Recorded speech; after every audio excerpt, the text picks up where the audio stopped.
abatanna bakwata sijja kwogera bingi kubira ku mupiira ye anatugwamu yenna suubiza abawagizi baffe tugenda kukola ekisoboka kyonna okulaba nga tuva mu kibinja tugende kulevo eddako nga kuva ku ntandikwa twabasuubiza nti omwaka guno essuubi lya Buvuma kwe kulaba ng'ekikopo kirinnya ku feri okujja ku kyalo kino eky'Ebuvuma oba okukireetera mukama waffe omukulu Mbuubi. Yakubiri atusamba omupiira gw'abasaza tusobodde okufunamu obubonero busatu ng'ate ne ggeemu yasoboka kufunamu akabonero. Kino kitegeeza ki?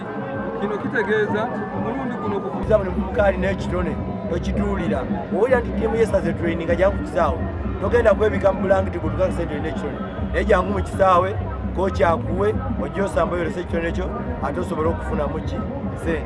Semanda Mathias gemanya kasabako wa district ate sente bavuga ba Buganda Youth Council ate era yeesimbyewo kuba chairman LC5 njagala okujjukiza abavubuka bwerere maanyi masanyalaze ndowooza mugalozezzaako leero the Sharks masanyalaze bwe tuba tuzze yona gye tuba tugenda okujja mukimanye nti the Sharks masanyalaze temulowooza nti ekifaananyi ky'empuuta twakiteekako nga tetulina kigendererwa.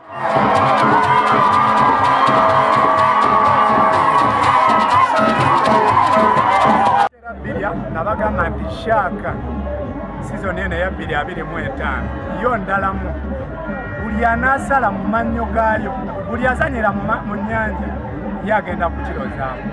Bugerere wini yali eyingidde naye amankyolo ne gatusumbuwamu. Wano Kyaddondo nabalabuliddewo nti Shaaka yegenda kubamirirawo. Kati eno message ejja eri mu ab'amawokota. Buvuma tetulina muzannyo gwonna nga chairman 2025 sina kwengenda kuttira liiso muntu sigenda kuttira muntu yenna mu liiso buli wensala ngenda ku